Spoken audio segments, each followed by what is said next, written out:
No introduction needed. Subscribe to the channel, share, and let's have a good time. Because apparently, there's no age limit to a gold digger. I guess age really is just a number, right? So we have a 50-year-old divorced gold digger who decided to jump up and leave her husband after 20 years just to find somebody that has more money than he does, let alone they have a son together. So she made herself a single mother pretty much. So now she's expecting somebody with more money that could afford to buy a house, take care of her and her son. What kind of shit is that? Well, we're about to find out.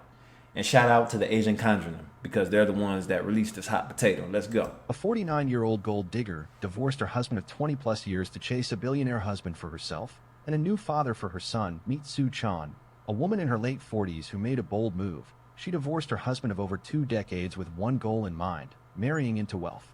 Her reasoning: if her husband still couldn't afford a house in Shanghai after 20 years, it was time to cut her losses.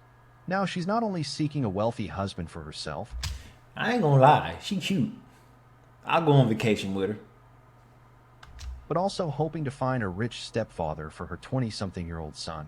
After the divorce, Sue Chan moved into a cramped 8-square-meter room in a city village. Neighbors whispered that she had lost her mind. She couldn't care less. In her view, this was just a temporary phase, a stepping stone to something greater. She works as a saleswoman at a hardware store, earning about 5,000 yuan a month. Wow, how productive. And you want a rich husband. See, I don't know if you guys have watched my last few videos. I put out a lot yesterday, but the video about the woman, the 33-year-old, that had super parents basically. Their parents were super supportive. They even wanted to marry her off by taking her to, matchmaking services, the dating market, marriage market. Her dad sat her down in the kitchen and told her, if you want somebody that's wealthy, there should be something wealthy about you. Like, you have to make yourself almost as good as him. So you have some building to do. But 5,000 yuan a month is not a lot. But most of her salary goes into maintaining her appearance. Sue Chan firmly believes that to marry rich, you first need to look the part. So she dedicates 3 days a week to beauty treatments, spending 90 minutes each time at her go-to salon. As a VIP client, she's always welcomed personally by the owner, who assures her, keep up your looks, and the high society doors will open for you.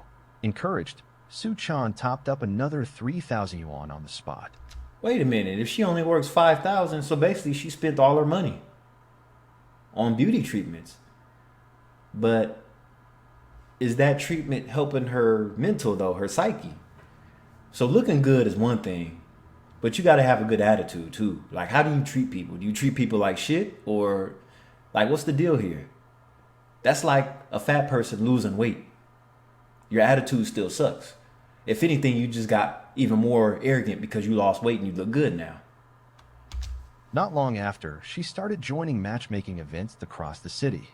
At one particular singles mixer, where she paid several hundred yuan in registration fees, Sue Chan spotted a bald, middle-aged man sitting quietly in the corner. He was worth tens of millions, and in her eyes, he was the most handsome man she'd ever seen. The moment the event ended, she rushed up to him and openly confessed her admiration, even expressing hope that they could start dating right away. But the wealthy bachelor was blunt. "I'm 29, he said. "I'm looking for a partner, not a mother." Ooh, wee. Damn. A lot of women wouldn't even be able to handle that compliment. And you waited 20 years to divorce your husband. So she pretty much brought that on herself. Because see, here's the problem. When these women get back out there in them streets, they think they could do the same shit that they did 20, 30 years ago, and it don't work that way. So whatever you was getting away with in your 20s, you ain't gonna be able to get away with it in your late 40s. The age gap was simply too large. Sue Chan forced a smile to mask her disappointment. Disappointment. Look at them eyes. Ooh-wee. She's like, no, he didn't, did he? And, I mean, some guys are looking for a mother. But moments later, she was back on her feet, full of optimism. Because in her heart, she still firmly believed she would marry a rich man. And so, on to the next matchmaking event. Su Chan's story isn't unique. Take 25-year-old Jia Jia, for example. She, too, dreams of marrying into wealth. Jia Jia frequently attends high-end matchmaking events across Shanghai, spending a fortune in pursuit of her dream lifestyle. Tall and slender, Jia Jia wastes no time during dates. As soon as she sits down, she asks potential partners about their monthly income, whether they This doesn't exist in America, ladies and gentlemen. Women do not typically ask up front a man's salary. At least not up front. That's not discussed unless they're exclusive to each other. Like they're going to move in and do all that. But other than that, this conversation or question should never come up, especially at first. they own a car and a house and makes it clear she's only interested in men with an annual salary of at least 1 million yuan. What? Naturally, her bluntness often leaves her dates speechless, especially the ones making just 100,000 a year. I'm not here to waste time, Jia Jia says firmly. Only successful men deserve me. Why? Because you're tall? Not long after, she signed up with a luxury matchmaking agency off. I hope y'all are listening. So I didn't know there was different. Well, it's pretty obvious. So there's different tiers of matchmaking services. A luxury dating service. How delusional do things really get in China? God damn. Offering customized services. Their roster.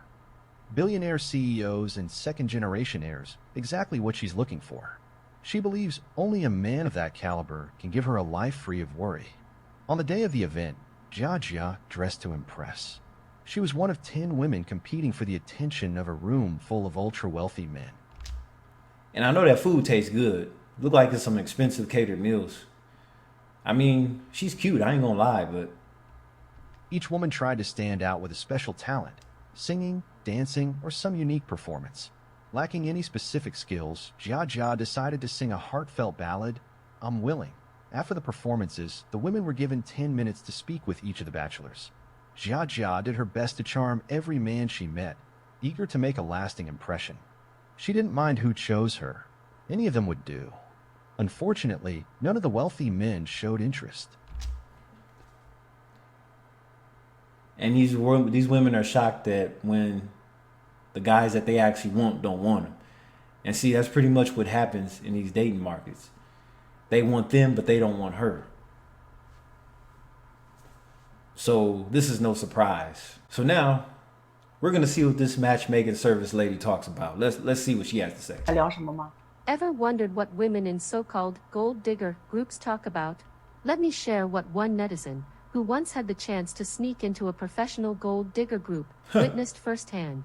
Here's what they found out. The common belief among these women is that if a woman doesn't have a rich husband or a cushy life, she's simply stupid. In their eyes, smart women lie back and let men's money roll in. Ex-boyfriends? Keep them around. There might be a few bucks left to milk. Graduate school? Forget it. A nose job or a boob job is a better investment. The earlier you meet a boss-level sugar daddy, the earlier you start stacking cash. They believe women with strong morals only set themselves up to lose. After all, youth is short. Why let some broke guy waste your prime years for free when you could be getting paid? Well, see, that's the thing. Back in the Western world, these girls waste their youthful years on guys that pretty much don't amount to anything.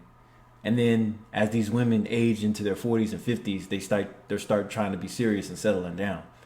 But it seems like it's the complete opposite out there in the Eastern world. Aside from their philosophy, the hot topics in the group revolve around makeup, styling, plastic surgery, lots of it.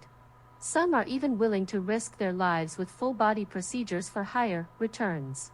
Whenever someone gets a red packet or a bank transfer from a sugar daddy, she'll post screenshots.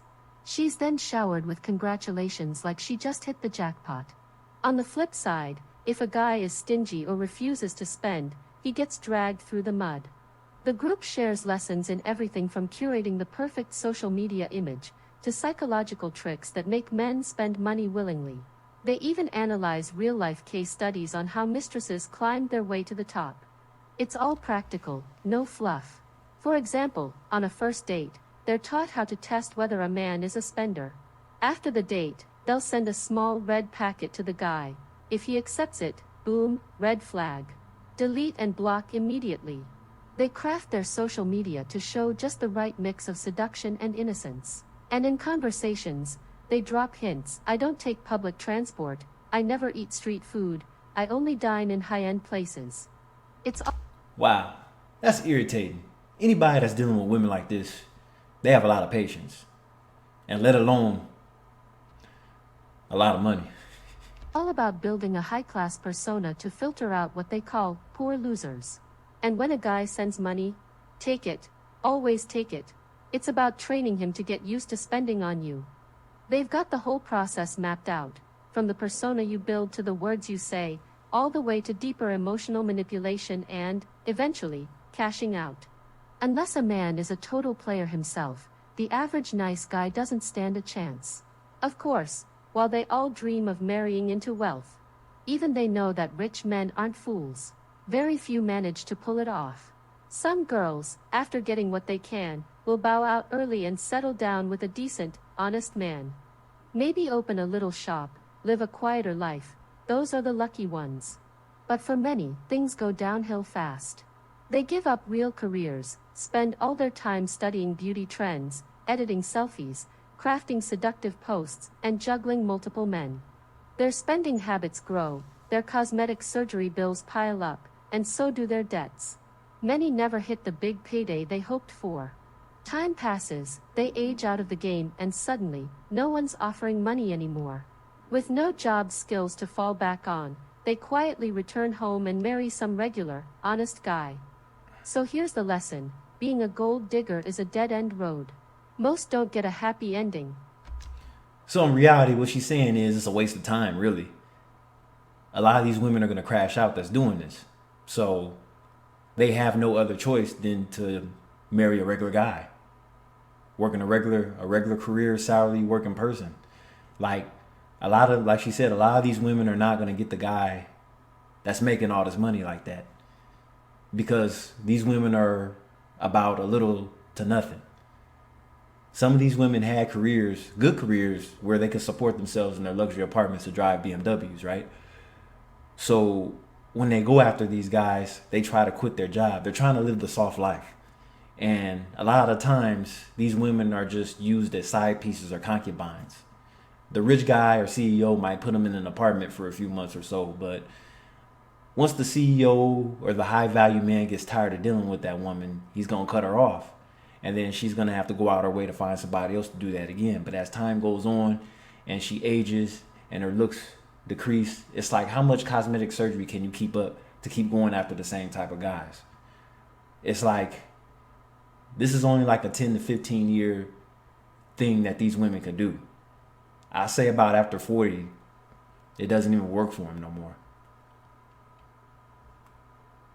And to the guys out there, stay sharp. Don't let yourself be used. Focus on your career, your family, your future. Even if it means waiting longer for the right girl, it's better to be alone than to be fooled. Protect your heart and your wallet. The thing is, how long does that guy have to wait for that girl, and how old is that girl going to be around the time he gets to her? Because to be honest with you, when the time comes around for the guy to settle, a lot of times the girl has already been ran through already. She's done sold pussy, she's done drugs, she's done did all that stuff. She's covered in tattoos, bull ring, all that stuff. And then here you come thinking that she's the best thing you ever met, when really she's already been used, abused, exposed, and everything. And then after she gets tired of living the life, she finds little old you, and you accept her, marry her, move her in, and everything. It's crazy times. All right, ladies and gentlemen, that was interesting to watch. People say the craziest things, right? People expect the craziest things. But eventually, you got to put a stop to it somewhere. That was mind-blowing to me. So we don't know how good the marriage was, but a 20-year marriage just thrown down the drain because he couldn't afford what you wanted him to buy. But then again, she probably didn't want to move out of Shanghai. Shanghai is expensive. He probably didn't want to move further out away from the city to where it was cheaper to buy a house. Maybe the apartment had some nice views. I don't know. But anyway, you get how it is. So if you don't buy her what she wants, somebody else will. This is Kyle Vale. I'll catch you on the next video. Peace.